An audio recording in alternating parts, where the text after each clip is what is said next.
Nuestro encuentro de hoy es sobre acolher, consolar, esclarecer y orientar. Vamos utilizar uma apresentação que foi preparada para o movimento espírita de Brasil e depois traduzido ao espanhol. E foi feita toda uma campanha de esclarecimento a los centros espíritas de Brasil sobre a importância de acolher, consolar, esclarecer e orientar.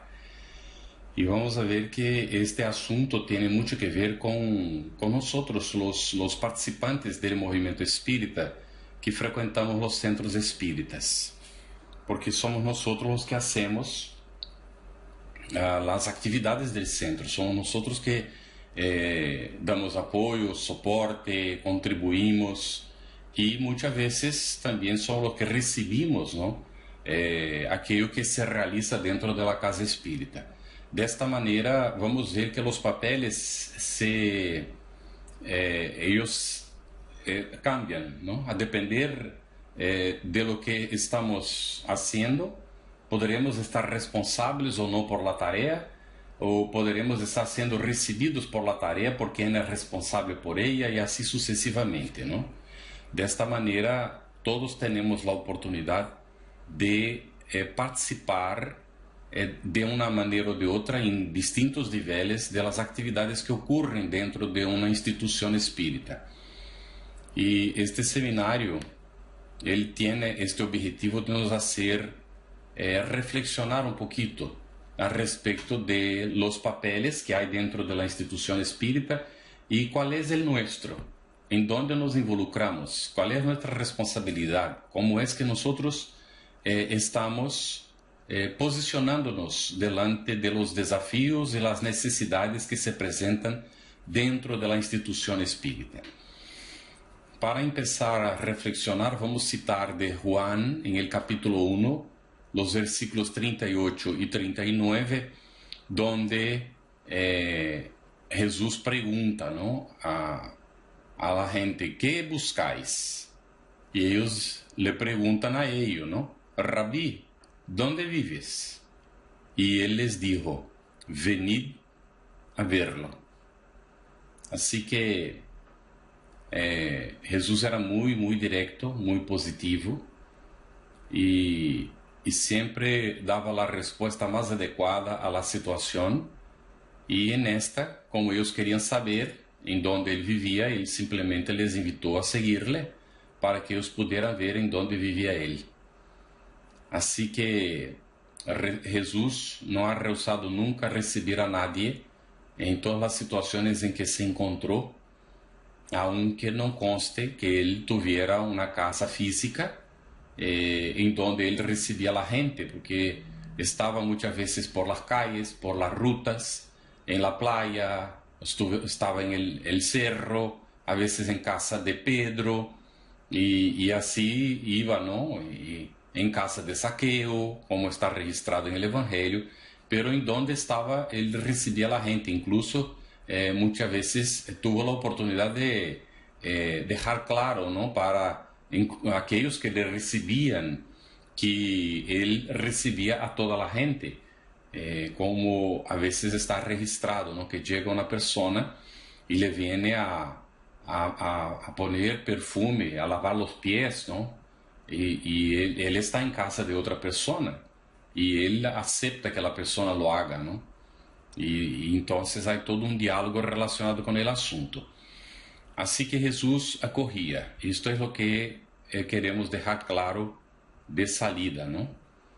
Generalmente, o visitante chega à casa espírita em condições tales que não permitem a suficiente lucidez para analisar e fazer por si mesmo suas eleições.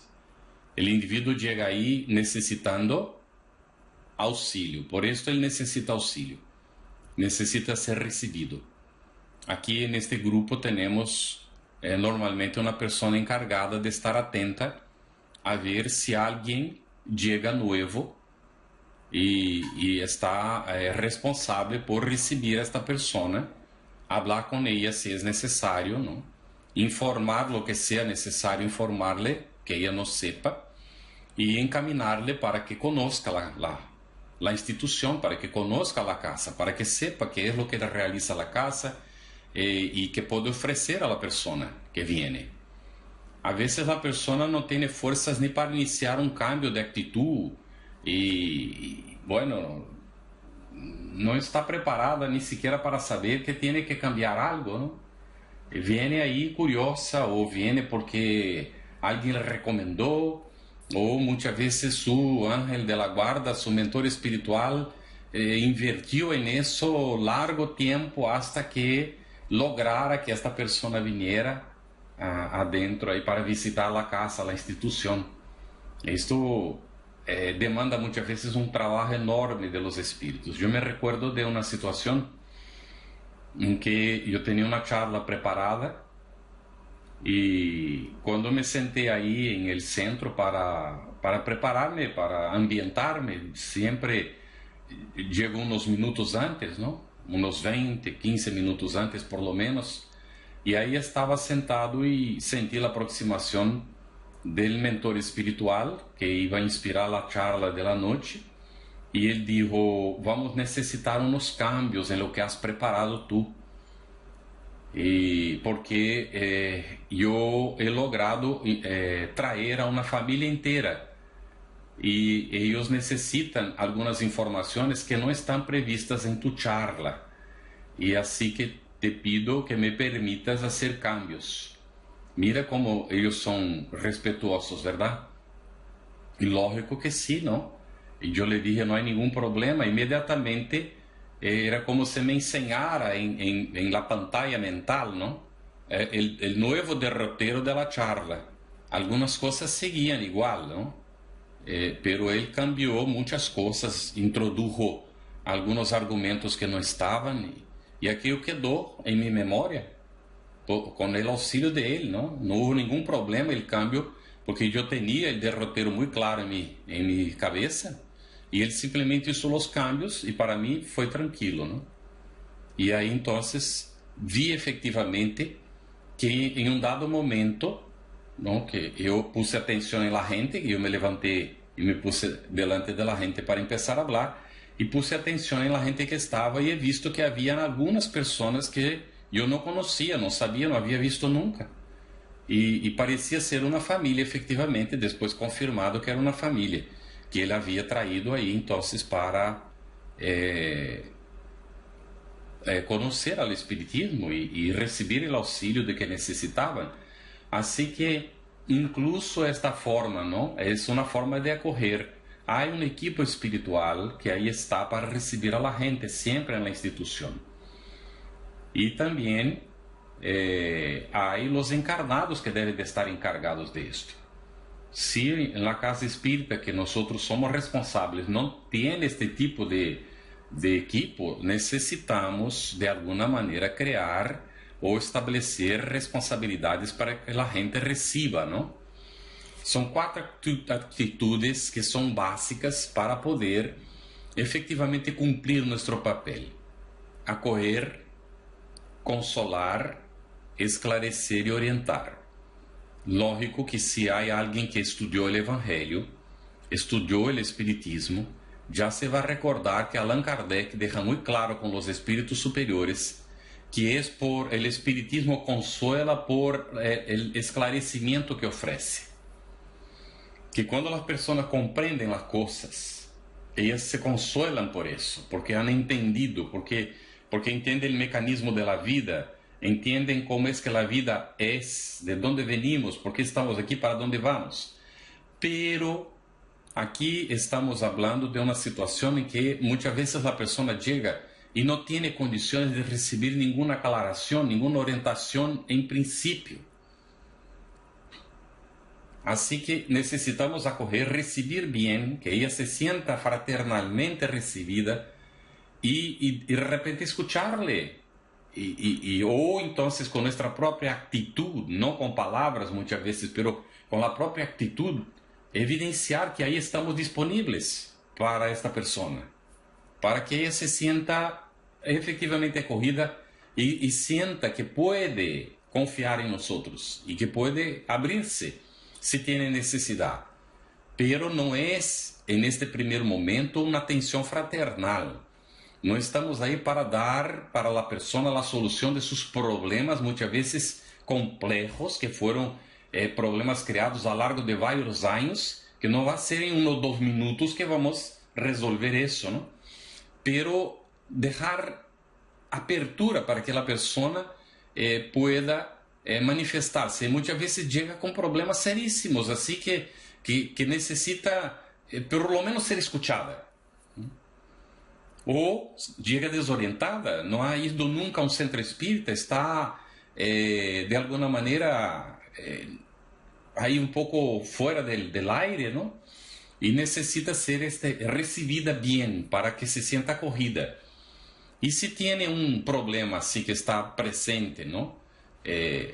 Más perturbador en aquel momento y que podemos de alguna manera consolar a esta persona para que ella se calme y tenga condiciones entonces de entrar en un proceso de esclarecimiento, ahí sí, muy bien, encaminar de esta forma, ¿no? La mayor parte de las veces este primer contacto se queda en el acogimiento. Recibir bien a la persona, encaminarla para la actividad que va a ocurrir en la casa, sea una charla o si vienen los días de estudio, si hay estudio en la casa, para el grupo de estudio que va a tener aquel día y así sucesivamente, ¿no? Y muchas veces queda por ahí, pero la institución tiene que tener una condición de recibir un poco más profundamente esto, ¿no? Estas personas, porque puede venir la persona con alguna necesidad de hablar con alguien. ¿Con quién va a hablar? No será con nosotros que estamos ahí adelante, delante de toda la gente, que pueda ser entonces ahí ya recibida por alguien. Y ahí mantener un diálogo, aunque breve, ¿no? Corto. Pero en este diálogo, el punto principal es, además de recibir a la persona, consolarle inmediatamente, ¿no? Atender su necesidad inmediata. Esto es comparado con una persona que llega con hambre. No sé si habéis pasado por la experiencia, ¿no? Nosotros que ya estuvimos en situaciones, sitios en donde la gente a veces pasa por necesidades materiales, vienen los niños, por ejemplo, ¿no? Ellos vienen por la mañana y no han desayunado, no han comido nada. Si llegamos ahí, queremos ponerles, ¿no? En una salita que decimos de estudio para niños, ellos no están en condiciones, ellos están hambrientos. Lo primero que hay que darles es un desayuno, es algo que puedan comer. Y después, entonces, aclarar, orientarse a lo que sea posible hacer con ellos. Así que el primero es acoger, identificar la necesidad y atender a esta necesidad. Esto es el consuelo. Atender la necesidad es consolar a la persona. Atender la necesidad más inmediata que ella tiene. A veces es una necesidad de hablar un poquito, de ser bien recibida y poder intercambiar algunas ideas. A veces es algo un poco más serio. A veces demanda ya dialogar con alguien en una sala en privado. Y aún estamos dentro del consuelo. Y más tarde entonces vienen las otras partes, ¿no? Estas 4 actitudes son fundamentales. Nosotros vamos a profundizar cada una de ellas. Ya profundizamos un poco más el acoger, ¿no? Pero vamos aquí a ver lo que nos dice esta lámina. Es recibirlo de manera gentil y natural. El acoger es esto. Recibir la persona de una manera gentil, natural, sincera y atenta, amiga y amorosa. Recibir de manera espontánea, sin ninguna presión, sin estar con prisa. En este momento puede ser que aquel que está acogiendo tenga sus problemas personales, sus dificultades, pero estos problemas ellos no cuentan ahí en este momento. En este momento nosotros nos olvidamos de nosotros mismos, nos olvidamos de nuestras problemáticas, dificultades, y ahí estamos para atender a las personas que llegan. Entonces recibir de esta manera, con una mirada tranquila, una sonrisa tierna, envolviendo a la persona en una vibración de paz. de tranquilidad, de pacificación. No hay que manifestar señales de cansancio o de enfado, ¿no? O está contrariado. La persona va a percibir esto. O está preocupado con alguna cosa o con prisa. Viene para el acogimiento, para recibir a la gente, empieza el acogimiento a las 8 y nosotros tenemos un compromiso a las 9, 9:15, ¿no? Y ya cuando llega ahí cerca, faltando algunos minutos, nos vamos poniendo un poquito agitados, un poco, ¿no? Pero la gente aún puede estar llegando ahí, puede estar necesitando de ser recibida y nosotros estamos ya preocupados en tener que irnos. Esto no queda bien, ¿verdad? Así que si tenemos un compromiso, por esto hay que hacer un equipo. No podemos estar todo el tiempo, nos quedamos la primera media hora y el otro tiempo queda otra persona que tenga disponibilidad para estar ahí, pero que la cosa sea bien hecha mientras que estemos entregados a aquella tarea, que es noble, es necesaria, la estamos haciendo por convicción de que esta tarea es importante. Recibir a esta persona que no conocemos muchas veces, no sabemos quién es, pero que va a tener el exacto imagen que damos de la institución en aquel momento que la estamos recibiendo ahí. Ella podrá salir de ahí diciendo, me gustó y voy a volver. O diciendo, qué frío que es esta casa, no acogen bien, no reciben bien. Entré ahí, no encontré a nadie ni siquiera para decirme cuáles son las actividades que hay. Esto puede pasar, ¿no puede? Entonces, estar atentos, ¿no? Y sin preconceptos. No tener preconceptos. Puede ser que a uno no le guste cierto tipo de gente. Un borracho, por ejemplo, no le gustan los borrachos. Pero en este momento, ella va a recibir bien, como hermano. Porque si la persona fue encaminada borracha para ahí, porque a veces los espíritus han hecho un esfuerzo tremendo de llevarla. Recibir a esta persona bien ahí. Acoger muy bien. Bueno, sin anotaciones o fichas. Yo tengo un problema gravísimo para guardar los nombres de las personas. Entonces a veces da gana de la persona dice yo ya abrir el móvil y poner el nombre luego de la persona, porque si me olvido voy y consulto, pero no puedo hacer eso. Ahí yo intento utilizar una técnica que aprendí de los americanos, ¿no? No sé si habéis puesto atención en esto. Un americano cuando te conoce dice en inglés, ¿no? O el idioma que pueda hablar, dice así, mucho gusto, Carlos. Dentro de un minutito, él pregunta, ¿de dónde vienes, Carlos? Carlos, ¿estás aquí en esta ciudad para estudiar, para trabajar? ¿Ve? Dentro de un ratico él dice así, y si le preguntas algo, él dice así, Carlos, sí, yo tal y ta, ¿viste, Carlos? Porque ¿cuántas veces he repetido mi nombre en este tiempo? 5 veces, ¿no fue? 5 o 6 veces. Y ellos dicen que si tú repites el nombre de la persona poniendo atención, estando atento a su nombre, interesado en la persona, en saber de ella, durante los 2 primeros minutos que estás con esta persona, memoriza su nombre. Estoy en esta lucha para lograr hacer eso, ¿no? Porque es muy difícil. Yo tengo una amiga que ella conoce, a veces va para una charla, ¿no? Y conoce 50 personas de una vez. 25 nombres ella memoriza de inmediato. Y después hace un esfuerzo para recordar los nombres de los demás, para memorizarlos, ¿no? Es un ejercicio que se puede hacer. Bueno, entonces no anotar nada en ficha ninguna, ¿no? Si se va a recibir la persona, hablar con ella, y si necesitas guardar algo que es importante, esté hablando con la persona, repite el asunto si es necesario para que quede fijado, sin curiosidad, respetando siempre la privacidad de la persona, respetar a su límite y no forzar de forma ninguna las situaciones con las personas, ¿no? E eu vou pediros que se há alguma dúvida, antes de cambiar de um para outro assunto, não?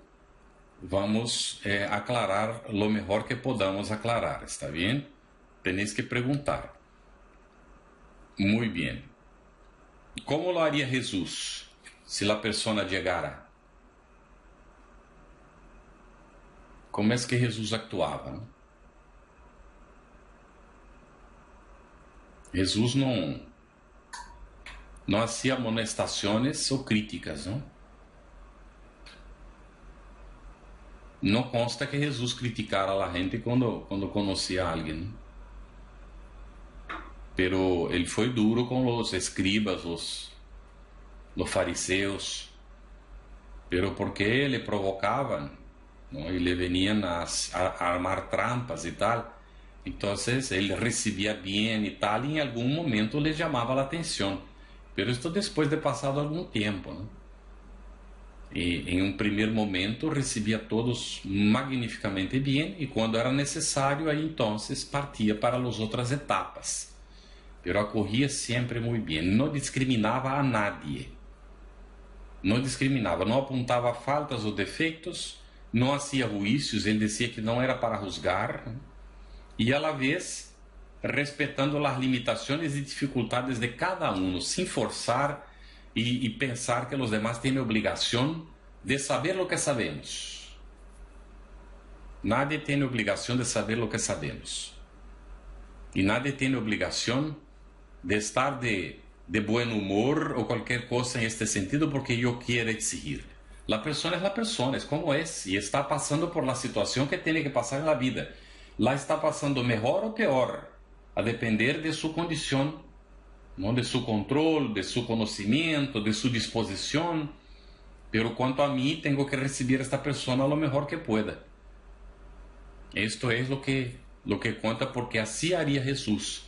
Así hizo Jesús durante el tiempo en que estuvo. Y si nosotros estamos tratando, ¿no?, de acoger a la gente en el centro espírita, por ejemplo, nosotros estamos tratando de acoger a esta gente en nombre de Jesús, porque el centro espírita es la casa del maestro, en donde él aprovecha las oportunidades para auxiliar a aquellos que vienen a través de nosotros mismos. Bien. ¿Alguna duda cuanto al acoger?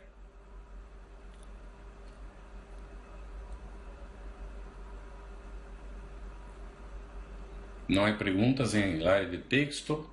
Nadie se manifiesta? Não estáis dormidos, ¿verdad? Está claro, dice Adi. Muy bien. Vamos seguir entonces ahora con consolar. Consolar es... Gracias, Juan. Juan dice que te acogemos. Muy bien. Consolar, entonces, es hacerlo sentir un hijo de Dios. Es sentir que él es un hijo de Dios. Y, por lo tanto, amado y amparado por él, así como por Jesús y por los benefactores espirituales que trabajan en su nombre. ¿Está bien?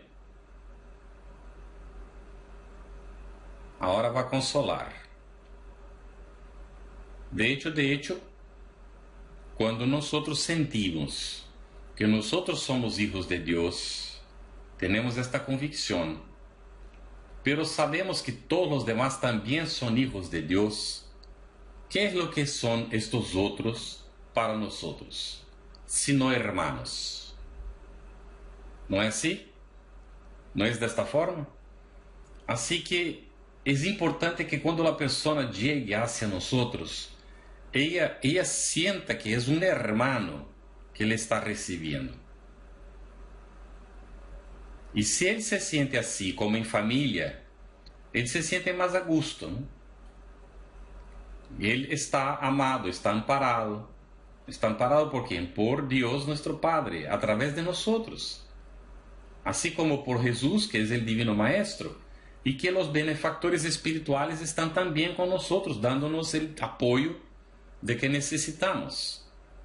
para que este momento de encuentro sea um momento de encuentro significativo para nós outros. E consolar é estar atento para a necessidade do outro, para atender-lhe de uma maneira espontânea, natural, imediata.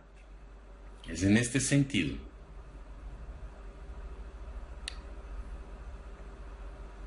Vamos utilizar algumas ferramentas para consolar. Vamos destacar a ferramenta chamada amor. Así que se amamos, ¿no?, a aquel que viene como amamos a nosotros mismos, espera un poquito, amar al otro como amamos a nosotros mismos. Pero vamos a hacer la pregunta, ¿nosotros nos amamos? Eu tenho que perguntar a mim mesmo, a minha própria consciência, não? Eu perguntando a mim mesmo, eu me amo? E aí tenho que buscar o significado disso. O que significa amar-me?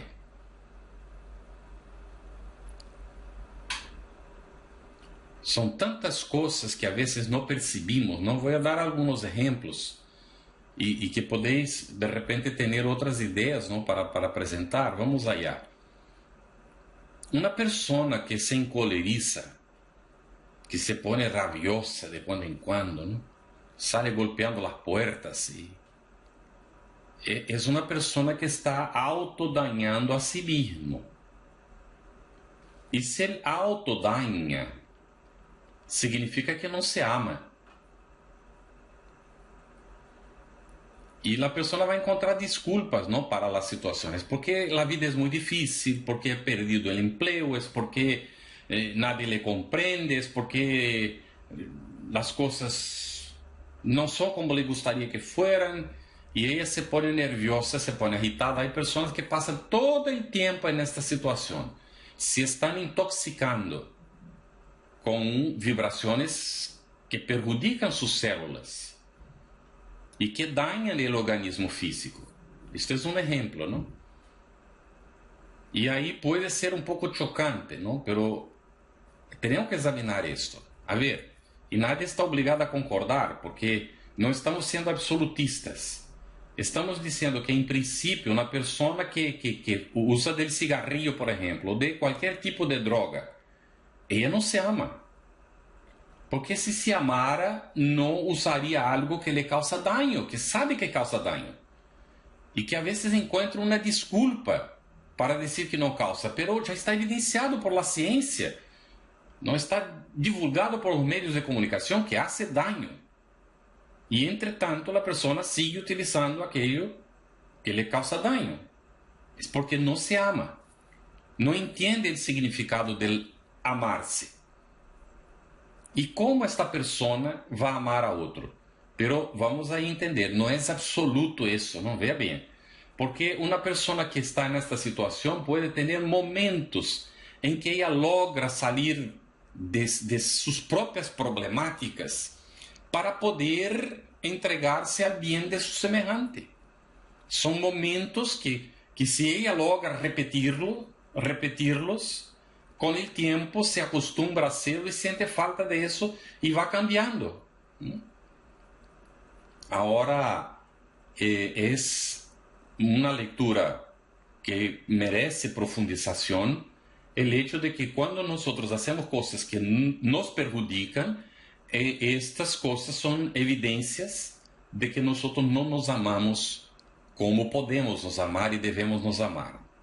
Há aqui uma pergunta antes de seguir, que é de José Modesto, que diz: como resolver quando há alguém em el grupo que é muito problemático e que depois de hablarle muitas vezes continua igual? Mira, é muito difícil muitas vezes que, vamos dizer, na expressão popular, que a ficha caiga, não? Para nós mesmos, incluso para os demás também, não? Nós não nos damos conta, muitas vezes, de que nós estamos sendo como que refratários à necessidade de certos cambios. Porque hacemos as coisas creyendo que estamos fazendo o melhor. Estamos realizando aquilo que pensamos que é o mais produtivo, que é o mais conveniente, que é o mais adequado. E quando alguém, a vezes, nos quer dizer algo distinto daquilo que pensamos, que creemos, resistimos. A vezes, incluso, nos molesta que alguém diga alguma coisa. E, a vezes, não reconhecemos o direito do outro também estar na mesma situação. Assim que, se começamos a observar hacia dentro nuestro, vamos ver que estas coisas em el outro que nos causam incomodação, malestar, estas coisas que o outro hace que nos hace salir del sério, que nos hace conduzir para uma pérdida de paciência, entre comillas, não? Estas coisas, elas nos molestam porque estão adentro nuestro também. Não hemos logrado superá-las todavia. E nos molesta quando alguém hace isso delante de nós ou com nós, em las situações em que estamos vivendo. Porque há um detalhe que eu vou citar o exemplo de Chico, não? Uma vez não, era muitas vezes que isto ocorria, né? Iba sempre um senhor, ele se emborrachava e ia visitar a Chico. Chegava aí borracho, ¿no? Sucio. E então chegava e venia e abraçava a Chico, não? E Chico le abraçava, nunca le dijo, ai, mi hermano, pela pestas, não? Nunca le dijo nada de esto. Ai, que olor a alcohol, nunca le dijo nada de esto, não? E este homem tinha um respeito por Chico que era uma coisa impressionante, não? Porque Chico le acorria, le recebia, não importa como estava ele, não? E ele escutava, le orientava, quer dizer, le esclarecia quando era necessário e possível, pero não le restongava, não le recebia. Entendia a problemática do homem. E eu me puse a perguntar muitas vezes, não, porque se chega um borracho desta maneira e me vem abraçar, o olor que traz já é uma moléstia, não? Já é um incômodo. E eu digo, e por que isto não molestava Chico? Por que ele não ponia uma barreira e dizia, mira, quédate um pouquinho mais aí, agora habla comigo, não? Por que não fazia isso? Porque não le molestava isto, não le incomodava a Chico. Por quê? Porque não tinha repercussões em ele. Ele já havia superado todo isso. E ele veia mais allá da pantalla que se apresentava, da mascarilha, da persona. Ele veia ele hermano. E atendia a esse hermano. E o homem dizia então, ai, Chico, pero tu eres uma pessoa magnífica, Chico, agora me vou, viste? Pero eu volveré porque tu eres magnífico, Chico, tu eres increíble, não sei que tal. E se iba, não? E depois volvia outra vez. Assim que, mirando estas coisas, nós vamos vendo o significado da coisa. A vezes hay que ter paciência, sabe, José? Muita paciência, muita perseverança. E insistir. Com o tempo, a ficha vai cair. E se ele, hermano, ele se necessita escuchar certas coisas para despertar, que não seamos nós a dizer isso, não? Se temos a oportunidade de conviver e ele nos pergunta e quer ser, de alguma maneira, esclarecido, ou quer saber nossa opinião, aí nos dá a oportunidade, com sinceridade, de falar, não? E aí é a oportunidade que temos, com muito respeito, com carinho, sem faltar, com a consideração que devemos a toda a gente, não? E este respeito de uns hacia outros, então, auxiliar-lhe a oportunidade que nos surja, para que a pessoa melhore. Pero todo esto é muito lindo, muito bonito, pero não devemos de olvidarnos de que Allan Kardec falou sobre este tema com São Luís, creio, foi no capítulo 10 do Evangelho segundo o Espiritismo, os itens 19, 20 e 21. ¿No? E dijo aí, entre muitas coisas que vale a pena ler, que quando uma pessoa hace alguma coisa que perjudica ao conjunto, aí há que actuar muitas vezes em defesa do maior número. para que aquele indivíduo que perjudica o maior número não lo perjudique.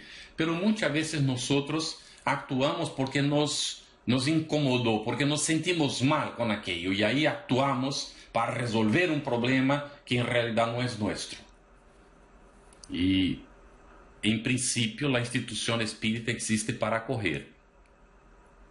A vezes há necessidade de falar com alguns. Vou dar um exemplo de uma situação que eu he vivido como facilitador de LESD, não? Era monitor em aquele entonces. Teníamos as pessoas que se ausentavam muito, elas eram invitadas a não acompanhar o grupo, quedavam em el grupo que estava chegando a aquele nível de estudo para ir a repetir, porque não havia, em realidade não era repetir, é que havia venido muito pouco. De 16 reuniões, venia 4, 5, 6. Então, não havia acompanhado, não sabia de lo que se havia tratado. Se lhe invitava a quedar-se mais um período aí com o grupo que estava chegando àquele nível, e o grupo em que estava seguia adelante. Né? E algumas pessoas aceitavam isto. E no grupo em que estávamos, uma senhora se quedou por aí e vino a integrar este grupo. E ela, o primeiro dia que chegou, eu hablava a boca e repetia. Os demais hablavam e ela não falava nada, pero eu hablava e repetia o que havia dito eu. Era como um eco. E eu falava alguma coisa e ela complementava. E aquilo não foi. Primeiro dia, tudo bem. Segundo dia, quando terminou a reunião, um muchacho que me conhecia, já estava com nós há algum tempo neste grupo, ele me veio a perguntar: ¿hasta quando vas a soportar aquello? E eu lhe dije: bueno, de alguma maneira a situação se vai arreglar, não se vai resolver. Pero não podemos perder a nossa irmã, não? Porque ela vem com boa vontade, é uma trabalhadora da casa, tem suas atividades aqui, não vamos perder a irmã por conta de uma coisa como esta, pero vamos a ver.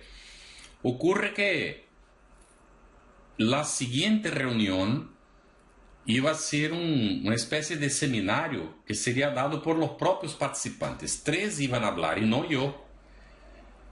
E eu pensei comigo durante a semana, não? Vou ter que falar com ela se ela viene, não? Se ela não viene, tudo bem, pero se viene ela, pero era assídua, não?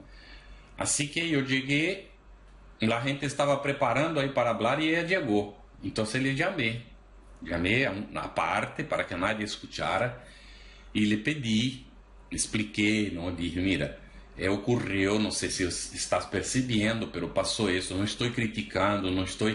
Só te vou pedir um auxílio hoje, não? Eu necessito tu auxílio no dia de hoje, porque hoje não serei eu a ser a classe, porque eu estou acostumado, já estou aqui há tempo, hago isto já, não? Então não me molesta nem nada, pero se esta gente que vai apresentar hoje, tu haces o que haces comigo, eles se vão a perder, porque não vão a saber, poderão pelear contigo, perder o controle, não? E ela: ai, Deus mío, não tenho esta intenção. Eu digo: por isso estou falando contigo, porque se tuviera a intenção, a conversação seria outra, não? Eu sei que tu não estás fazendo por maldade nenhuma, é que queres participar, que queres... Isto é naturalíssimo. Pero hoje eu te vou pedir que te quedes callada hoje. Não digas nada, salvo se tienes alguma contribuição, não, que não seja aquilo que eles já han dicho e tal, não? E que seja pontual. Está bem assim? Tu concordas? Não, conta comigo e te agradeço tanto que me digas, porque eu não havia nem percebido. E aí, então, na reunião seguinte, já era eu outra vez, e ela não abriu a boca outra vez, quedou calladita. Outra vez vino e não falou nada. Então eu pensei: bueno, vai ser a terceira vez que viene, e desta vez, se não abre a boca, eu vou falar com ela, porque também não é para quedar assim, não? Bueno, aí ella, a la mitad más o menos del encuentro, ella habló, pero habló con propiedad, con conocimiento, puso las cosas en su sitio y todo se arregló. Muy bien, a partir de ahí, magnífica en la turma, ¿no? En el equipo, en el grupo. Así que las cosas se ajustó. Ni siempre es de esta forma, ¿eh? A veces Al revés, vas a hablar, la persona dice así, pero si yo estoy incomodando, estoy molestando al grupo, no vengo más. Aquellos que son orgullosos dirán eso de inmediato. Es que si es así, entonces es mejor que yo no venga. Y ahí nos ponemos en una situación más compleja, más difícil, ¿no? Hay que estar preparado para estas circunstancias. A veces es mejor callar y aguardar. Muchas cosas se ajustan con el tiempo, sin que nadie tenga que decir nada. Es el ejercicio del amor de la renuncia. Pero si es necesario actuar, prepararse bien, actuar con cariño, con amor dentro del corazón. Si fuera yo en su situación, ¿cómo me gustaría que alguien hablara conmigo sobre el asunto? O cómo que me gustaría que fuera encaminado el asunto. Y ahí hago de esta manera, ¿cierto? María Martín, cuando entre todas las desgracias que nos tocan vivir, las dejamos a un lado y nos centramos en nuestro bien y en el bien del prójimo, ser lo principal, pueden desaparecer desgracias que nosotros no nos buscamos, ¿verdad? Sí, puede pasar, María Martín, porque está en la primera epístola de Pedro, ¿no? Él dice así, el amor cubre la multitud de los engaños, ¿está bien? De los pecados está traducido ahí. Si nosotros actuamos olvidándonos de los que consideramos males de la vida, los problemas, las aflicciones que tenemos, para poder dedicarnos a nuestros semejantes, nuestras aflicciones, dolores, problemas serán aliviados, calmados de alguna manera. ¿No? Incluso porque no estamos más de 100% concentrados en ellos, no les superdimensionamos. Y entonces también vamos a contar con el auxilio de la espiritualidad, de los espíritus amigos, de nuestro ángel de la guarda, de los espíritus agradecidos que por el auxilio que hemos prestado a aquella persona con quien estamos conviviendo y que nos van a auxiliar para minimizar las problemáticas que tenemos nosotros, ¿no? Y ella dijo, pero para que desaparezcan para siempre, ¿qué debemos hacer? Ahí, María Martín, debemos de iluminarnos. Este es el camino. Para que desaparezcan nuestras aflicciones, nuestros problemas, tenemos que perder la sintonía con ellos. Y para esto debemos de iluminarnos por adentro. ¿Cómo es que nos iluminamos? Son varios los caminos. Este aquí es uno de ellos. Recibir bien la gente, en todas las circunstancias de la vida. Cambiar con nuestros familiares. No recibirles nunca con las amarguras que tenemos. Estoy con rabia de repente por una cosa que mi hijo hizo. No será con esta rabia que yo voy a recibirle, porque si no las cosas no van a funcionar bien.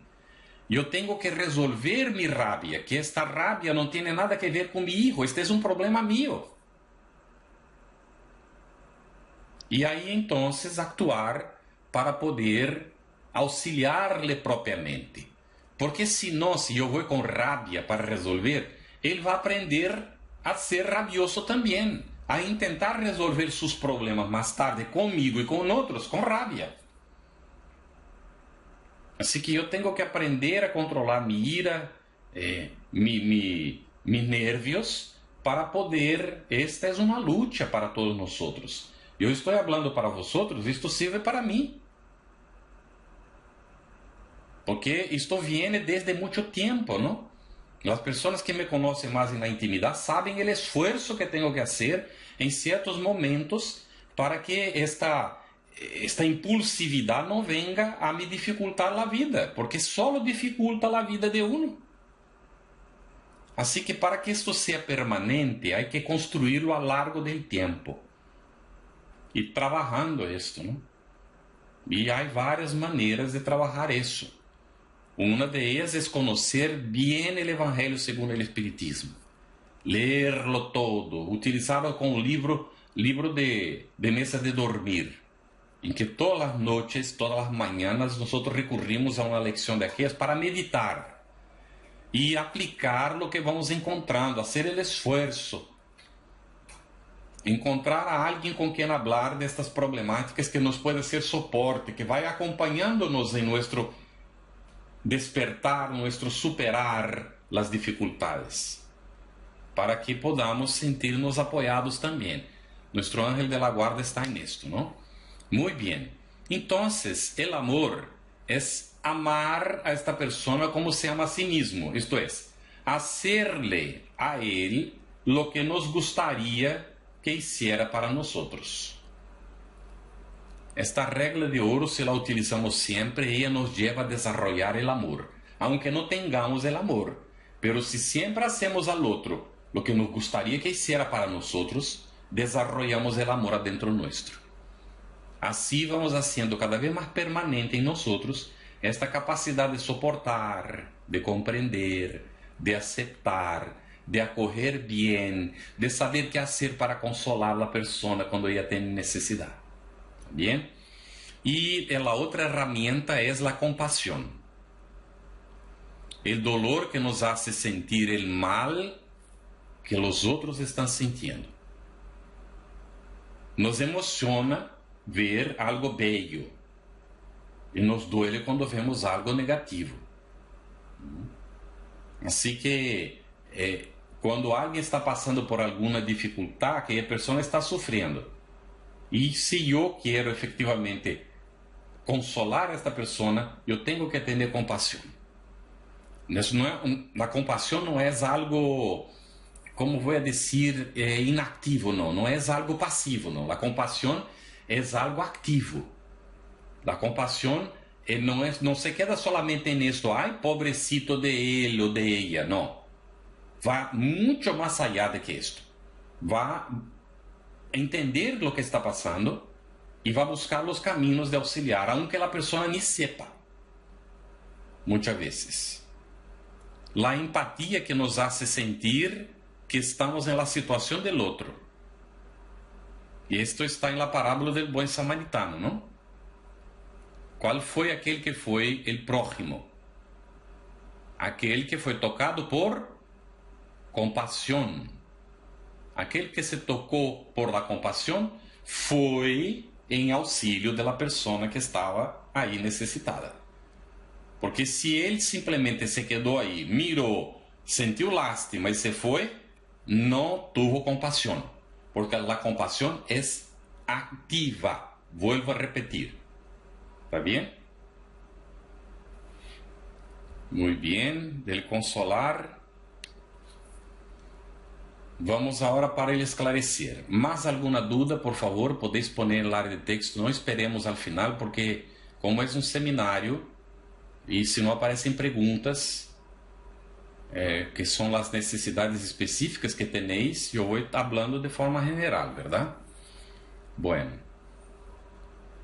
Ele esclarecer. O que seria esclarecer?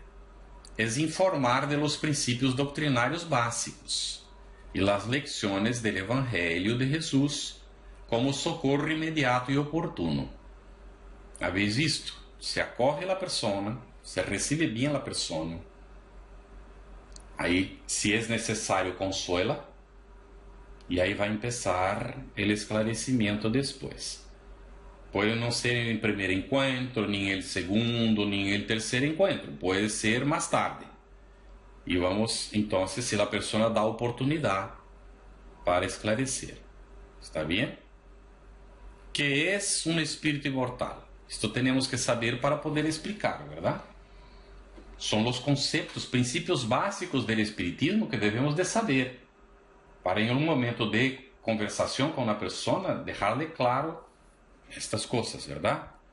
Que é um espírito imortal. Depois, que vive experiências.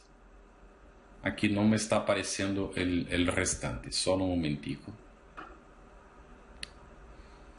Que vive experiências.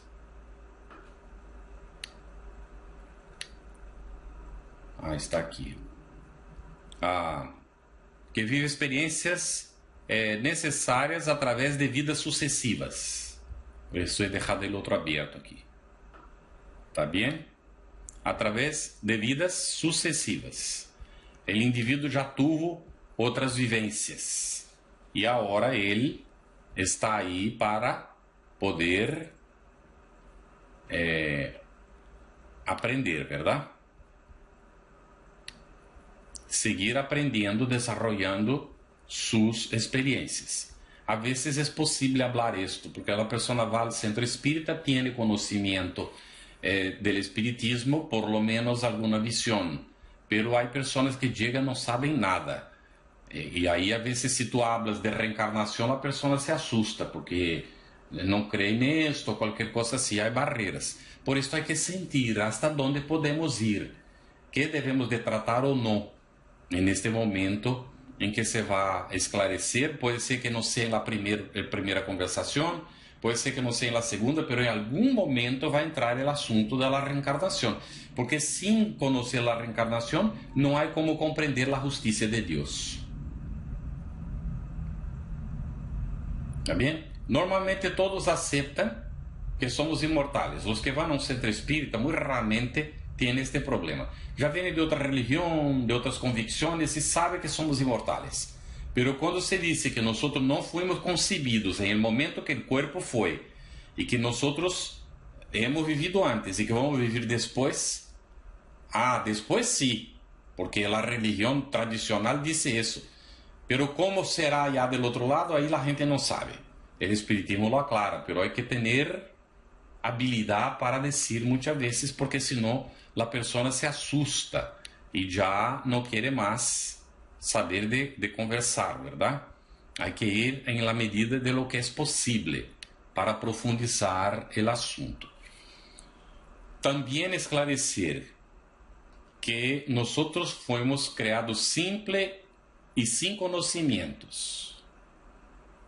Y Dios nos dio todos los recursos y capacidades para desarrollar nuestra capacidad intelectiva, la inteligencia, y también nuestros sentimientos. Y que con esto vamos a conquistar un progreso, porque vamos a evolucionar, vamos a alcanzar otras condiciones superiores a esta en que estamos ahora.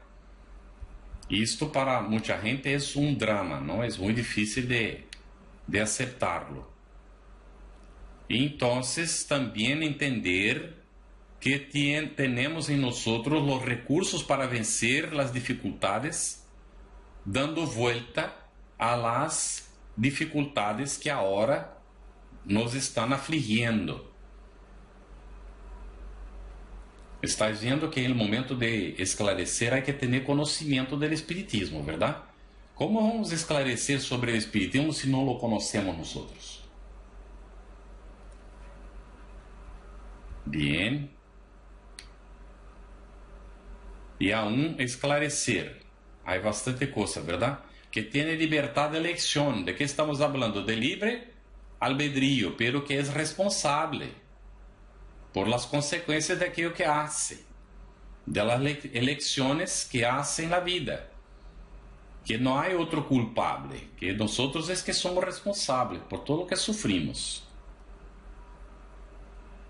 pero que también esto nos da la oportunidad de hacer cosas buenas para recibir cosas buenas, y la persona va empezando a entender mejor las cosas, ¿no? Ya después vamos a aclarar bien dónde es que ocurren estos esclarecimientos, ¿no? Que solo Él puede cambiar su momento actual a través de la voluntad firme en los cambios que desee realizar. O sea, somos responsables, nadie es responsable de lo que nos está pasando, por más que creamos y queramos transferir para otros la responsabilidad o la culpa, como decimos muchas veces. Esta responsabilidad es nuestra, porque nadie sufre aquello que no tiene necesidad de sufrir. Y Dios sería injusto si nosotros sufriéramos lo que no tenemos necesidad de sufrir. No sé si habéis visto esta semana un avión de American Airlines llevaba una bomba, pero la bomba explotó en el momento, parece que estaba despegando el avión. Fue posible parar, toda la gente bajó, nadie sufrió nada. Yo os pregunto, ¿por qué no? ¿Por qué estos individuos que están provocando estas cosas, que son llamadas terroristas, estas personas no tienen conocimiento de la ley de causa y efecto? Ellos no entienden la propuesta de la existencia de un único Dios, aunque digan que son de esta religión que solo tiene un Dios, pero sería exclusivo, Dios de ellos, y que les está reservando un lugar en el cielo por la cantidad de gente que maten llamadas infieles. No importa si son buenas o no son, esto no interesa. Como no son de su religión, tienen que ser muertas, o no concuerdan con sus visiones políticas. Y cosas así. Así que, como estas personas todas, no sé cuántos habían dentro del avión, pero un avión tiene una capacidad grande. Vamos a poner que fueran 100 personas o 150 personas dentro del avión. Ninguna de ellas merecía morirse con aquella bomba. Por esto la providencia divina no permitió. Es decir que cuando explota el avión es porque todos merecían, lógico que sí, porque si no Dios sería injusto. Pero esto la gente no entiende, hay que tener conocimiento del espiritismo, profundizar la cosa, tener oportunidad de poder esclarecer en su debido momento, porque si no la gente simplemente rechaza, no acepta. Yo conozco una persona que dice así: Dios no existe. Y uno queda mirando, ¿no? ¿Qué vas a decir a esta persona? Y ella completa diciendo: porque si Dios existiera, mi hijo no sería autista. Si Dios existiera, mi hijo no estaría en la situación que está. ¿Por qué la persona dice eso? Porque no tiene visión. No está comprendiendo que el hijo está así porque el hijo hizo alguna cosa que le llevó a estar en esta situación. Pero no ahora, hizo antes. Porque efectivamente, si esta persona cree que somos generados en el momento de concebir el cuerpo físico, ¿qué va a pensar ella? Que si Dios existe, es un injusto. Porque justo el hijo de ella va a nacer autista. ¿Comprenden cuál es la dificultad? Pero algún día, de repente, en otra encarnación, o después de pasadas varias, ella va a entender. Después de pasar por muchas experiencias. Pero mientras tanto va a sufrir mucho. Porque es hija de un padre que ella no acepta que existe. ¿Quieren más grande sufrimiento que este? Ella sufre por ver el hijo autista. Pero sufre mucho más por el hecho de no aceptar que tiene un padre que vela por ella y por el hijo autista. No sé si conseguís alcanzar lo que estoy intentando poner, ¿verdad? Si el esclarecimiento le llega, solo por este entendimiento, 50% del sufrimiento se va. Y ella se concentra entonces en preparar el hijo para superar la problemática, pero va a saber que es posible superar, porque cuando termine la vida física, la vida del espíritu sigue y el hijo seguirá vivo. Y va a tener otras oportunidades. Reparar el engaño que cometió en el pasado y pasar a ser útil para los demás. Ella que ama tanto al hijo, como dice, que si pudiera le curaba de inmediato. Ella que ama tanto al hijo, si entiende el mecanismo de la cosa, se va a dedicar a la recuperación del hijo. Pero si es de esta forma, no se va a recuperar en esta encarnación, pero no en esta, pero se va a recuperar. Y en esta ya puede superar muchas cosas, muchos problemas. No sé si me alcanzáis, como nuestras concepciones nos limitan, ¿no? De ahí la importancia del esclarecimiento cuando es posible. Muy bien, avancemos. Bueno, entonces solo la propia persona puede cambiar el momento que está viviendo ahora mismo, ¿no? Y esclarecer aún que el análisis y comprensión de las causas de sus problemas posibilitarán la búsqueda de las soluciones, como estamos ahora mismo comentando, ¿no? Si la persona comprende no las causas, entonces va a buscar las soluciones. Que las reservas de fuerzas de equilibrio y de armonía son construcciones propias.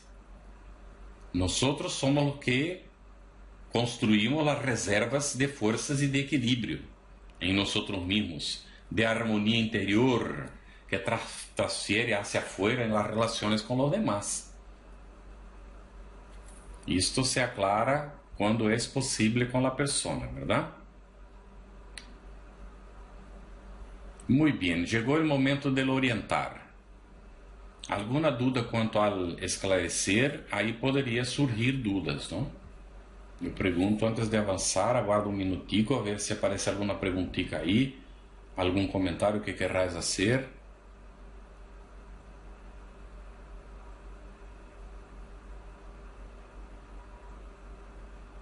Tranquilo? Não é nada? Então seguimos. Bueno, chegou o momento de orientar. Antes era esclarecer, agora orientar. Com a informação oferecida por el esclarecimento hacia la práctica del bien, que expressa a lei moral que emana de Deus. Aí já vamos entrar mais profundamente em las relações com a lei divina, entender que a lei divina está inscrita em nossa consciência e que estas leis que estão inscritas em nossa consciência que devem regular nossa vida interior e nossa vida exterior. Quando entendemos isto, a coisa cambia completamente em nossa vida, ¿no? Pero isto uno não se dá conta de uma hora para outra. Não é porque alguém lhe falou ou porque leyó em algum sítio simplesmente. Ela tem que interiorizar isto, meditar, imbuir-se como introjetar hacia dentro suyo estas convicções. E isto passar a ser parte del próprio ser. Aí, então, a pessoa passa a viver conforme. Porque a lei está aí. Pero vamos entender. Está em la consciência, verdade? E alguém poderia perguntar agora mesmo, não? Então, por que as pessoas fazem as coisas equivocadas? Se já está, a lei está em la consciência. Por que a gente faz as coisas equivocadas? Por quê?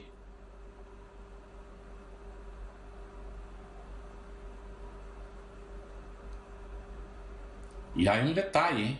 Não pode alegar que não sabem. Porque se não sabem, não há equivocação. Isto explica muito bem o Espiritismo. Mientras a pessoa não tenha consciência, ela não é responsável. Porque quando desarrolla a consciência, ela se depara com a lei divina que está em sua consciência. E aí já sabe e é responsável. Mientras não sabe, não é responsável. Pero não é de repente que sabe. Bum, agora já sabe. Oh, encontrou a consciência. Já sabe tudo. Não é assim. A lei está inserida em sua consciência, pero a pessoa vai ampliando sua consciência à medida em que as experiências se apresentam. E aí você vai sendo responsável, conforme explica o Espiritismo. Está bem? Pero há um detalhe que há que entender. Todos vosotros conheceis uma cebolla, verdade? Me encanta esta imagem, ¿no? Nuestra consciência é como uma cebolla. ¿Qué tiene una cebolla? Várias camadas, ¿no? ¿No es así? Várias camadas. La essência de la lei divina está aí em el centro, está aí adentro. E estas camadas que são? Camadas de ignorância, camadas de perjuízos acumulados ao largo do tempo, de desculpas que damos para nós mesmos para hacer as coisas equivocadas, e depois agarramos estas desculpas como se elas fossem a lei.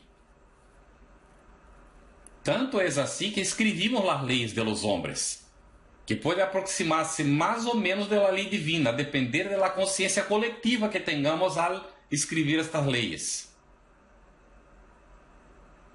¿Está bem? Assim que há necessidade, muitas vezes, de ir rompendo estas camadas, quitándolas, entendendo por que estão aí, que foi o que ela puso aí, por que se han formado, desagregá-las para chegar ao centro, aí onde está a lei em toda sua pureza. En este processo, respondendo a pergunta de Maria Martín, nos iluminamos, Maria Martín. Bem? Porque é um processo de autoconhecimento, de autodescobrimento, em que vamos vendo todo o que é supérfluo, desnecessário, e que pode ser também as coisas que aí estão e que podem ser utilizadas como instrumentos para nuestra evolución. Bien. Así que orientar con la información ofrecida por el esclarecimiento hacia la práctica del bien, conduciendo a la persona para entender que aquello que sabemos en teoría no sirve para nada si nosotros no hacemos aquello práctico en nuestra vida. Y aquello que vamos a hacer, conforme vamos ampliando nuestra conciencia, está conforme la ley de Dios nuestro Padre y será siempre beneficioso hacia nuestro semejante. Orientar hacia la tarea de autopreparación, consciente y voluntario, buscando conquistar nuevos conocimientos y aprovechar las oportunidades que surjan para nuestro desarrollo espiritual. Entonces vamos con esto a alcanzar nuevas virtudes. ¿Está bien? Desarrollar nuevas virtudes, nuevos valores, nuestras nuevas condiciones de vivir el bien, de producir el bien. ¿Ok? Orientar aún hacia la necesidad de la atención solidaria al prójimo indistintamente. Ahora ya vamos viendo, ¿no? La persona más volcada ahora, con todo lo que ya ha descubierto a lo largo del tiempo, ¿no? Utilizar esto ya volcado para una acción de adentro hacia afuera, una acción de beneficio al semejante. Ya vamos nos dando cuenta de cómo las cosas ocurren, ¿no? Y orientar hacia la eventual participación en las actividades de la casa espírita de acuerdo con su capacidad y su posibilidad de trabajo. Muy bien. Llegamos a donde queremos llegar para hacer el siguiente comentario.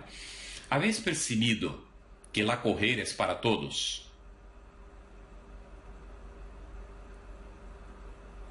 A correr el que llega a la casa espírita. A correr al que llega a nuestro encuentro en la calle en donde estamos. A correr el miembro de la familia, a correr mejor. A correr el compañero de trabajo. A correr a toda la gente que está en nuestro entorno de la mejor forma posible. Esta es la primera etapa. A correr bien. Es lo que necesitamos. Muy bien, es el primer paso. El paso de lo que ya está acorrendo. Y es el primer paso de aquel que va a ser acorrido. El bien acorrido, si tiene necesidad de un consuelo, lo va a encontrar y con esto se queda agradecido y ya empieza a querer frecuentar la institución, la casa, a venir las charlas, a escuchar algún seminario, entrar en algún grupo de estudio. ¿Está bien? Porque fue acorrido y fue consolado. Entró en el esclarecimiento.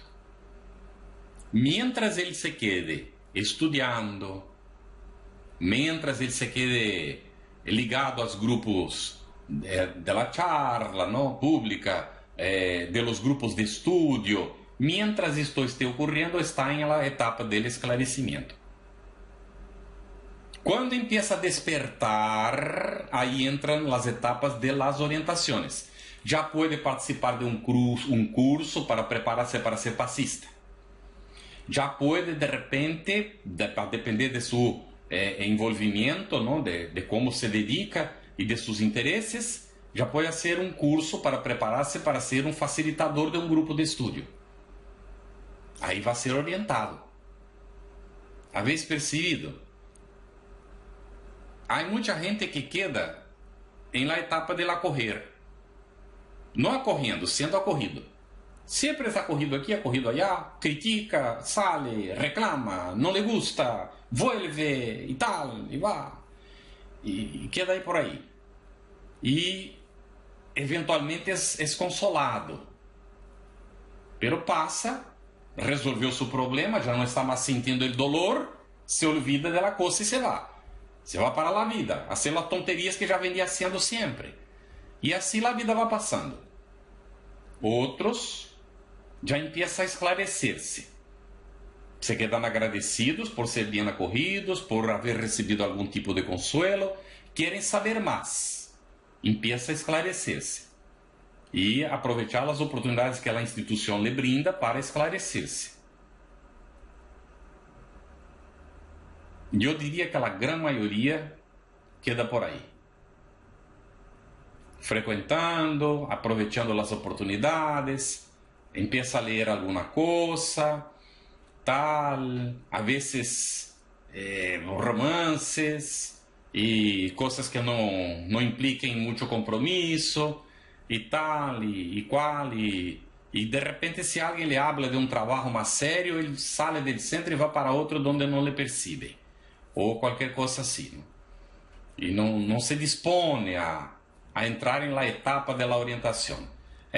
A vezes hasta aceitou a orientação para um problema privado, particular. Estava com dificuldade com o filho, foi à atenção fraternal e aí recebeu, não? Ele foi acolhido, foi consolado e se lhe esclareceu. E ele se esclareceu. E aproveite esse esclarecimento para resolver seu problema. Às vezes foi orientado de maneira pontual para a solução daquela problemática, pero quedou por aí. Se foi ou sigue vindo a las charlas sem comprometer-se e o tempo vai passando. Agora, a orientação vai ocorrer de hecho para aquele que já empieza a querer servir, auxiliar. Aí, efetivamente, a orientação cuaja. É aquilo que disse em el dicho chino antigo: quando o discípulo está pronto, o maestro aparece. Porque se não está pronto, o maestro está por aí, pero ele não vê. Porque o maestro está junto a nós através do evangelho, de los exemplos de vida, de aqueles que estão lutando para viver conforme ele orientou. Não falta oportunidade, pero o discípulo não está pronto, não vê. Pero se já está maduro, e é por isso que André Luiz vai copiar isso, não? E vai trasladar para o seguinte dicho: quando o trabalhador está pronto, está listo, o trabalho aparece.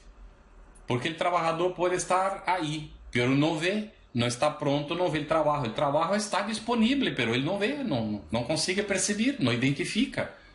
E não se identifica com a tarefa. Então, passa largo. E não aproveita a oportunidade da orientação, porque não amadurece. A orientação é um casamento de teoria com prática. A pessoa só efetivamente se orienta à medida em que hace aquilo que está entendendo. Senão não sedimenta, não fija. Por mais que quiera. E alguns empiezam incluso a querer orientar a outros. Pero se não passa por la prática, funciona a medias, pero não profundamente. Por isto é que se diz, há que ter autoridade moral, que se construye em la vivência.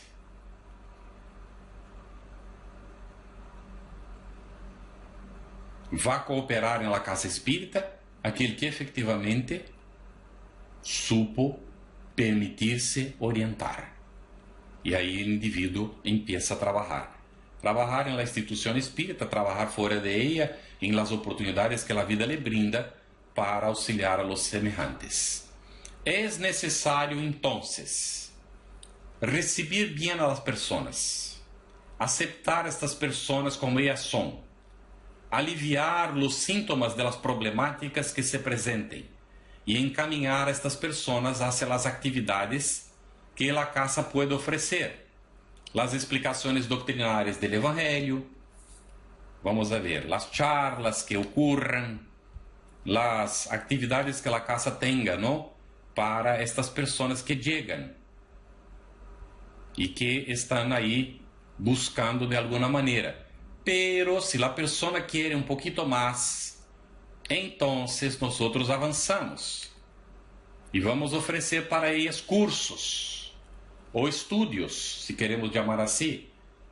E poderia ser estudo sistematizado da doutrina espírita, estudo da mediunidade, um estudo aprofundizado da doutrina espírita, ou se é um ninho jovem, la infância e la niñez, la infancia y la juventud, quiero decir.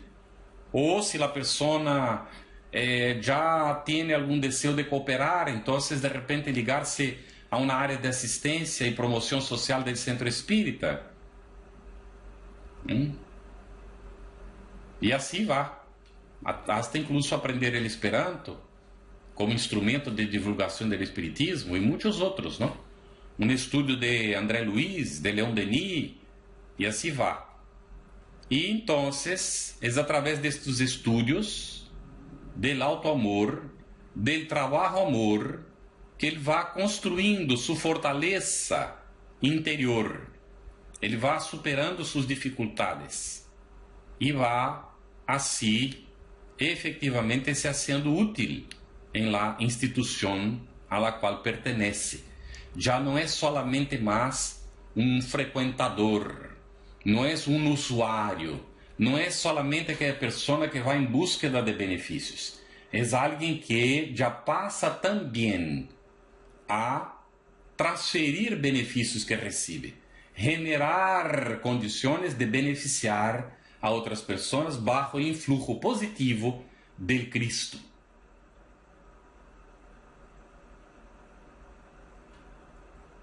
Esta pessoa que está em la etapa de la orientação já vai entender que a casa espírita tem 4 estruturas: la física, la jurídica, porque necessita registrar-se, ter minimamente um estatuto, obedecer a las leyes, ter os documentos legais que a lei exige, ¿no? Uma estrutura administrativa, que é a junta diretiva para administrar as atividades, definir as tarefas e as reuniões que vai ter, e estas coisas todas que necessitam ser organizadas. E esta estrutura administrativa vai ser mais ou menos do tamanho que seja necessário para que o centro cumpla aquilo que se determinou cumprir.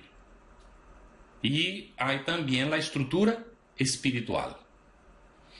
Não podemos ignorar isto. Cada um cumprindo suas funções, os encarnados em as suas e os espíritos também cumprindo seu papel e sua função para o auxílio de aqueles que chegam aí. Quando venham a conhecer sua casa espírita, que é o que as pessoas vão encontrar aí? Na casa espírita onde frequentas tu, que é o que as pessoas vão... Ah, pero eu não sou responsável, não? Eu não tenho nada a ver com isso, porque eu só vou aí para uma charla de quando em quando, não? Ou um seminário. ¿Vas a quedar nisso? Ou puedes avançar mais? É o que tienes que perguntar para ti mesmo. O que é o que quero eu? Já estou involucrado em mais? Estou fazendo bem?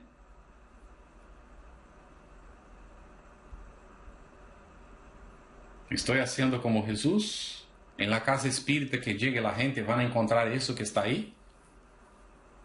Um abraço? Estaremos dispostos a dar o abraço àquele que acepte? Mesmo sendo um borracho a vezes? Ou aquela pessoa que nos desagrada porque não concordamos com ela e ela não ha entendido nada de por que está aí? Estamos dispostos a consolar quando seja necessário? Estamos preparados para isso? Auxiliar el hermano a levantar-se quando esté caído?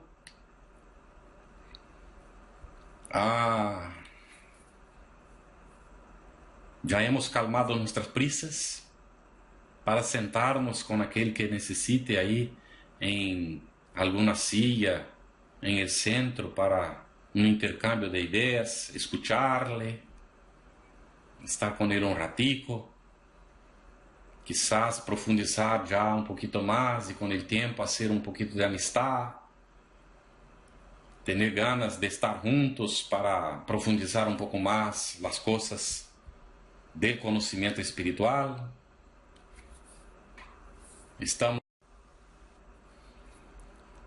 Estamos preparados para receber a orientação de Jesus e a sermos instrumentos de Ele em la tarefa de receber a la gente, correr, consolar, esclarecer e com o tempo a sermos multiplicadores em su campo de amor para orientar outros hermanos para que tenham condições de fazer como ele orientou e pregonado? Estamos, então, podemos trabalhar juntos, verdade? E seguir hacia adelante. Seguir com o trabalho que nos cabe, a tarefa que sintamos que podemos desarrollar, ¿no? Há mais deste seminário que ele é um desdoblar de coisas, ¿no? Bastante amplio. E hoje abrir uma outra. Mientras tanto, vemos se há alguma pergunta, por favor, se quereis perguntar alguma coisa. Vamos, se não há nenhuma pergunta, vamos passar para as potências del alma, que é um complemento deste seminário. De acorrer, consolar e esclarecer. Pode ser? Este não vamos pôr na pantalla. Nadie tem perguntas? Maria Riles, estamos com hora e meia, verdade? Vamos avançar então. Seminário integrado agora. Não há perguntas, não? Então vamos avançar um pouquinho com as potências del alma, se vosotros concordais, verdade? A ver. Aqui parece haver uma pergunta de Maritza. Um momentito. ¿É responsabilidade da casa espírita ele orientar a um novo membro ou é o novo membro quem tem que buscar a informação? É obrigação da casa, Maritza.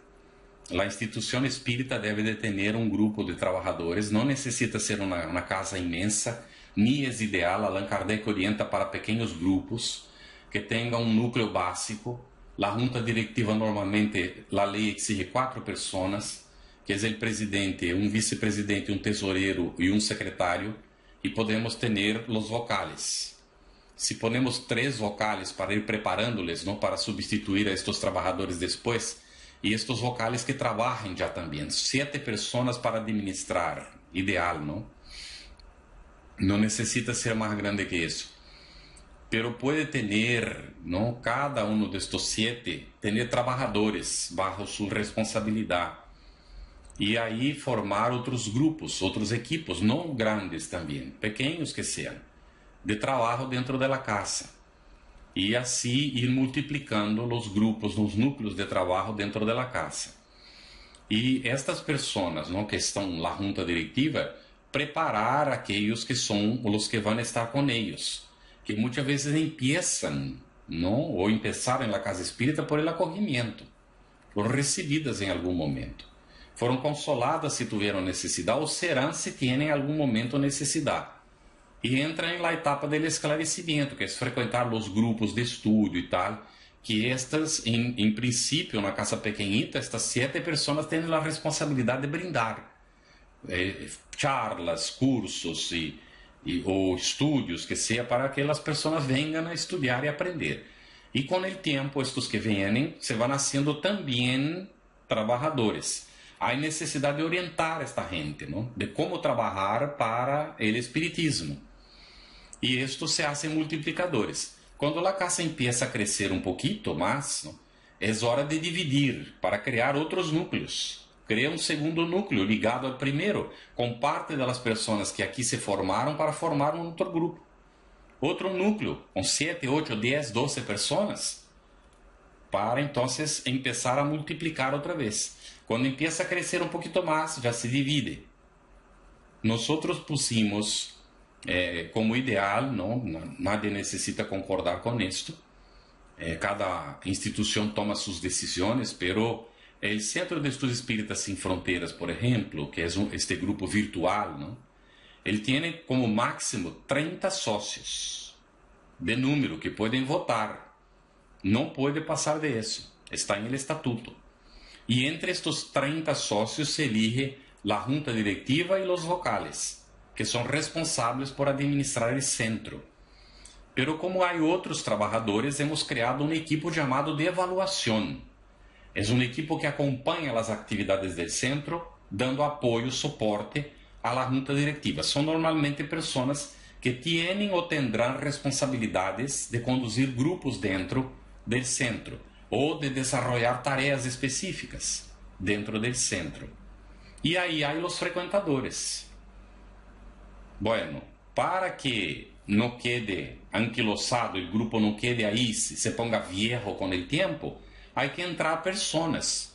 Como vamos entrar personas? Vamos entrar personas porque salen outros. Alguns salen por decididas razões, se marcham para outras atividades ou têm outros interesses, são absorvidos por problemas de famílias a vezes, ou se põem enfermos e tal, e se alejam da tarefa. Então, esses outros são invitados, daqueles que estão frequentando, para agregar ao número de sócios. E também porque quando chega um momento dado, observamos se é o caso de criar um novo núcleo a partir de este, porque já está vindo, vamos a dizer, quando chega o momento de ter, además de los 30, já poderiam ser também trabalhadores sócios de número outros 5 ou 6. E não há como agregar-les, porque há uma limitação de 30. Então, já temos que agarrar nos 7, orientar estes 7 do grupo por aí, não, para criar um novo núcleo de trabalho. E aí ir multiplicando, não? Assim que é responsabilidade da casa orientar. E cabe àquele que se está orientando buscar o esforço personal, porque não adianta que alguém queira orientar a alguém que não quer ser orientado, porque não vai funcionar. Há que ter um interesse primeiro da persona, de querer orientar-se, e aí buscar a oportunidade que a casa lhe brinda para orientar-se. Pero a casa é responsável por esta manutenção de seu corpo de trabalhadores e de acolher, receber bem, de consolar e esclarecer seus frequentadores. Os frequentadores chegam à etapa de esclarecimento e eventual orientação para pontos específicos de solução de suas problemáticas personais. Quando empiezam a orientar-se em um sentido de uma condição já de apertura, passando de lo personal para o coletivo aberto à família universal, então se convierte em um trabalhador. Claro, isto para todos, Maritza? Bem? Miguel. Então, el acolher, consolar, esclarecer e orientar, em verdade, expressa nosso processo de crescimento espiritual. Se correlaciona com distintos níveis de desenvolvimento ou despertar espiritual. Correctíssimo, Miguel. Correctíssimo. Que se vai expressar em el campo individual nuestro e em el campo coletivo. Por isto se diz, é natural, quando Jesus põe que la lámpara não foi hecha para poner bajo el selemín, porque a luz, uma vez que se prenda, vai iluminar. É natural, ella, é propriedade de ella, propriedade da luz iluminar. Assim que quando nos iluminamos, brilha, ilumina, não há como. Então, isto causa naturalmente influências em outros, que também se iluminam, que vão encontrando seu caminho. De aí a importância de nós compreender isto. Não somos melhores que nadie, não sabemos mais que nadie, não temos capacidades melhores que nadie, todos somos hijos do mesmo Deus e todos vamos chegar a lo mesmo, a la evolução espiritual que nos pondrá em contato direto outra vez com nosso Criador, quando puros de coração poderemos ver-lhe, como está dito por Jesus em seu Evangelho. Assim que nosso papel é auxiliar-nos uns a outros para chegar a isto, pero não se pode forçar nem obrigar a nadie. Deus não nos obriga. Como vamos obrigar a los demás? Cada uno tiene que querer, desear. Quando lo desea, la cosa ocurre. Pero la casa tiene que tener condiciones de atender a aquellos que deseen, para que puedan entonces encontrar lo que están buscando. ¿Está bien? Bueno, para que podamos desarrollar e alcançar esta perfeição que tanto desejamos, devemos de entender que nós temos potências em nós mesmos, depositadas em nós por Deus nosso Padre. Leon Denis desarrolla este tema em el libro El problema del ser del destino. E é magnífico simplesmente. podemos decir que las potencias del alma son la voluntad, el sentimiento y el pensamiento. Podrán decir, pero también, podéis incluso poner aquí en el área de texto.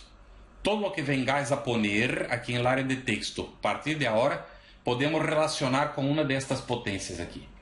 La voluntad, el sentimiento y el pensamiento. Estas son nuestras potencias del alma. Con el sentimiento, el pensamiento y la voluntad, nosotros lo podemos manejar todo en el universo. Lo hacemos en nuestro ámbito restricto, siempre. Y lo ampliamos a la medida en que avanzamos, en que nosotros dominamos a nosotros mismos. Dominamos el campo del sentimiento para disciplinar el pensamiento y con el poder de la voluntad direccionamos esta energía en el sentido creador, para ser co-creadores con Dios nuestro Padre. Voy a escribir en el área de texto entonces para que pueda quedar claro para nosotros. Voluntad, sentimiento y pensamiento. Voluntad,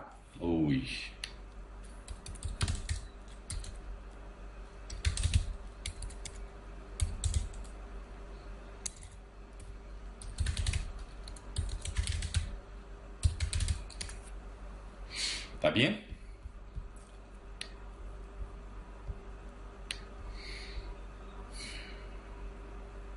Leon Denis dice así: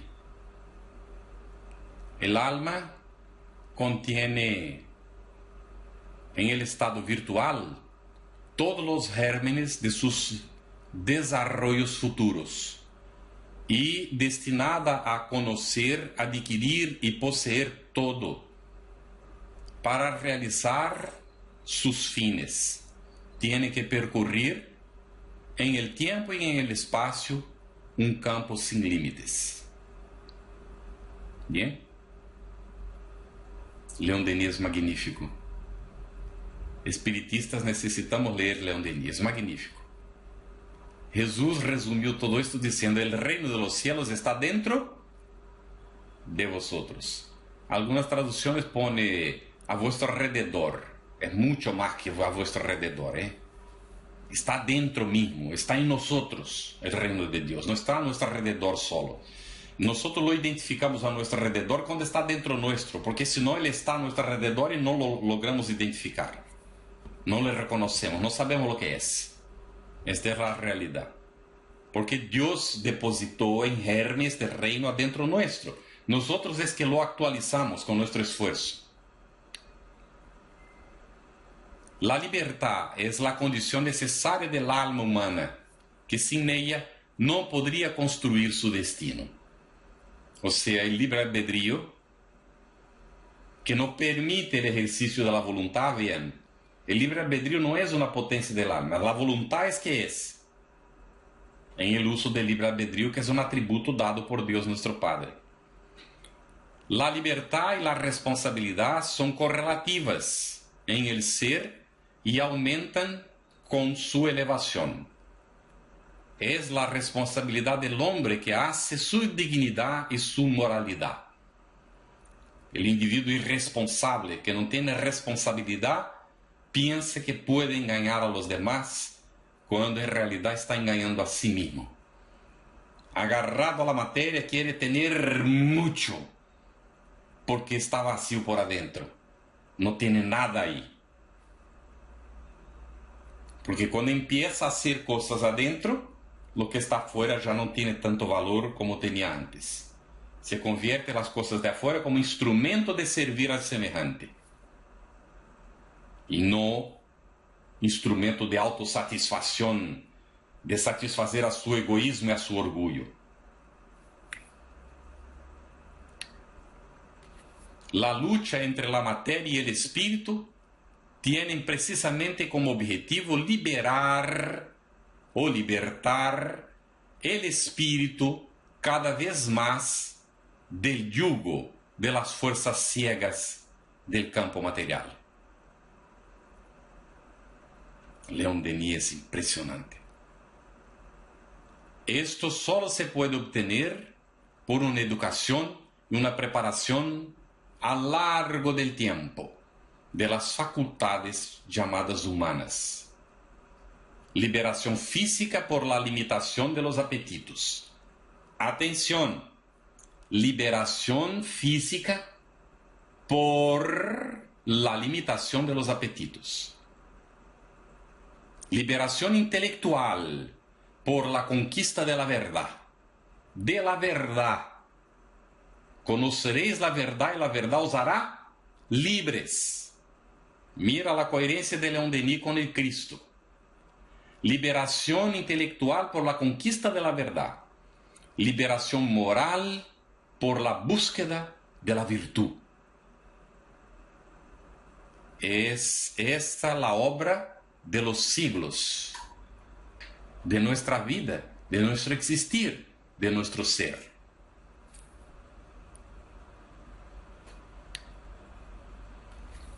Todo el poder del alma se resume en 3 palabras: querer, saber, amar. Es de León Denis aún en el problema del ser, del destino y del dolor. Todo el poder está en esto: querer, saber y amar. El amor, y esto todo aquí son fuerzas. Querer es una fuerza, saber es otra fuerza y amar es otra fuerza. La voluntad, entonces, el querer, hacer convergir toda la actividad, toda la energía para el blanco que se tiene que alcanzar. Desarrollar la voluntad y aprender a dirigirla en aquel rumbo, en aquel sentido para donde hemos demarcado que vamos llegar, hemos definido que vamos llegar. El sentimiento, amar, porque sin el amor la voluntad y la ciencia serían incompletas y muchas veces estériles. El amor las ilumina, fecunda, les centuplica los recursos. Pensar está en el campo del saber, porque sin el estudio profundo, sin el conocimiento de las cosas y de las leyes, el pensamiento y la voluntad pueden trasviarse en el medio de las fuerzas que buscan conquistar y de los elementos que están ahí y que necesitan ser gobernados. El estudio silencioso y recogido es siempre fecundo para el desarrollo del pensamiento. León Denis nos dice, no, Emmanuel nos comenta en Pensamiento y Vida: 2 alas conducirán al espíritu humano a la presencia de Dios. Una se llama amor y la otra es sabiduría. Conquistas del ser en su proceso evolutivo. Y es conocido de todos nosotros en la cuestión 919, cuando Allan Kardec busca de la espiritualidad el medio práctico más eficaz que pueda tener el hombre para mejorar en esta vida y resistir a la atracción del mal. Y los espíritus responden: un sabio de la antigüedad lo dijo, conócete a ti mismo. Ya vamos ahí, María Martín. El papel del espíritu encarnado es observarse para percibir las facilidades y dificultades en el sentido del desarrollo equilibrado del hacer, del sentir y del pensar. Yo pondría en esta orden: equilibradamente del sentir, del pensar y del hacer. Porque si nosotros trabajamos el sentimiento, todo lo más viene por consecuencia, porque es del sentimiento que viene todo. El sentimiento es que nos caracteriza, que nos define. El papel entonces del dirigente o del trabajador espírita es observar para percibir las facilidades y dificultades que llegan al centro espírita, en el sentido de ofrecer oportunidades para que se desarrollen equilibradamente las personas que ahí se presenten en el campo del sentir, del pensar y del hacer. En un templo espírita cristiano, yo diría en un centro espírita cristiano, es razonable anotar que todo trabajo es acción de conjunto. Cada compañero es indicado a la tarea que necesita. Emmanuel en Educandario de Luz. Hemos pasado simplemente por solo esto aquí es un seminario en sí, ¿no? Y puede llevar un tiempo profundizando cada uno de los tópicos, ¿no? Vamos a las preguntas. María Martín dice así: cuando estas 3 potencias están equilibradas y con fuerza se pueden hacer cosas maravillosas, pero si el pensamiento a veces va un poco por libre. Bueno, en un curso de meditación que he hecho, el maestro decía el siguiente: el pensamiento es como un mono que está suelto. El mono salta de gajo en gajo y se va para acá y va para allá. Quiere saltar y quiere correr para acá, quiere saltar para allá. El pensamiento es así. Cuando no está disciplinado, es un verdadero caballo bravo, sin domar, va por libre. Y así, cuando es de alguna manera encuentra una barrera, avanza en contra de ella, la destruye, simplemente. Entonces, hay que disciplinar el pensamiento. Y disciplinar el pensamiento no es fácil. Muchas veces no nos damos cuenta. Cuando el pensamiento es desequilibrado, la persona no sabe qué es lo que ella siente. Ella no tiene conciencia de sus sentimientos. Por esto el descontrol. Si vamos allá a la raíz, vamos a encontrar esto en una frase de Jesús, dicho así: la boca habla de lo que está lleno el corazón. Y normalmente nosotros hacemos lo que hablamos. La palabra ya es acción. Así que se pensaría que la boca habla de lo que está lleno el cerebro, el pensamiento. Pero el pensamiento viene de los sentimientos. De ahí, María Martín, trabajar el sentimiento es trabajar también el pensamiento. Porque para trabajar el sentimiento vamos a tener que pensar. Ya es una disciplina del pensamiento. Tenemos que calmar los pensamientos para poder percibir lo que sentimos. Porque si no, seguiremos a 1000 por hora, saltando de gajo en gajo, de rama en rama, y seguiremos por ahí sin saber muchas veces siquiera lo que estamos pensando. Así que es una lucha, Hay gente que dice que es cansadora esta lucha y no quiere entrar en ella porque cansa. Pero de hecho, el pensamiento suelto es lo que nos cansa, porque llega por la noche, nosotros estamos agotados y tenemos que acostarnos aunque no hayamos hecho nada físicamente, porque el pensamiento saltando para acá, para allá, consume energía y nos cansa. Si nosotros desarrollamos la disciplina de saber lo que estamos sintiendo, y con esto pasamos a percibir lo que pensamos, lo que hablamos, esto ya es acción, por tanto vamos a saber lo que hacemos, está todo en buen camino. Miguel dice: las fuerzas físicas deben evolucionar como nuestras almas, teniendo en cuenta que nuestras células no representan apenas segmentos de carne. Estas hay que tornarlas como compañeras de evolución. Sí, Miguel. Miguel pregunta aquello que él sabe, ¿no? Está correctísimo para conducir aquí nuestros pensamientos. Somos, vamos a poner millones, miles de millones de seres en un conglomerado que podemos llamar un universo, que no es propiamente nuestro cuerpo físico, sino nuestra constitución espiritual, que cuenta con un perispíritu para manifestarse en el mundo espiritual. André Luis dice que hay células en el mundo espiritual. Nuestro perispíritu es un cuerpo celular, o sea, estas células que tenemos reencarnan, y según consta, cada 7 años cambia todo. Algunos decían que menos las células del cerebro, ¿no? Pero ya hay estudios que dicen que también estas se renuevan. Los neurones se renuevan también. Así que hay cambios constantes en esta organización nuestra, porque estos seres están evolucionando, desencarnan y reencarnan, reencarnan y reencarnan en nuestra economía, bajo el comando automático de nuestra mente. ¿Está bien? Así Dios nos creó. Algún día seremos conscientes de esto y no caerá un pelo de estos seres que nosotros no vengamos a saber. Hay mucho para aprender aún, mucho. Pero hay mucho por hacer. Necesitamos amar, porque nuestro intelecto está limitado por nuestro sentimiento.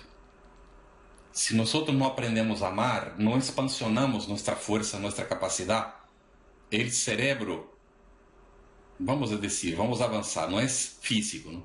Nuestra mente se queda limitada, porque si la mente se desarrolla sin el control del sentimiento, ella destruye. Y Dios no nos creó para destruir, nos creó para auxiliarle en la construcción universal. Así que vamos terminando por aquí el comentario y solo ver si hay alguna otra pregunta para responder. ¿Habéis alcanzado el tamaño del acoger, del consolar, del esclarecer y del orientar? em uma autorreflexão. Eu acorro bem a mis seres que estão comigo? Eu consuelo a mis células, atendendo a suas necessidades reais? Las esclareço para poder educá-las? Estou preparado para orientá-las? Para que elas também rompam com seus limites e sigam em seu processo evolutivo? Mientras tanto, miremos em onde estamos nós, o núcleo familiar, nosso universo imediato. Que sou dentro dessa família? Eu acorro? Eu consuelo quando é necessário? Esclareço? Oriento? E em meu núcleo de trabalho, que hago eu aí? Eu abraço a meus companheiros de trabalho? Les acorro bem? Estou disponível para eles quando necessitam? He tenido oportunidade e aproveitei para consolar quando foi necessário? Se surge a oportunidade, les esclareço a respeito de aquilo que eu conosco, que eu sei que existe, que de repente eles não sabem. Alguns de eles buscaram, por influência minha a largo del tempo, orientar-se, e aí vamos para a comunidade Centro Espírita, em onde estamos situados, na comunidade em onde vivimos, e assim se vai ampliando. Que Jesus, el Divino Maestro, nos ilumine sempre. Necessitamos muito de Cristo em nosso coração para poder concretar todo isto que é nosso destino. ¿Há alguma pergunta, Maria Gil? Se não há, está contigo. Muitas graças a todos por la participação e por las perguntas que han presentado.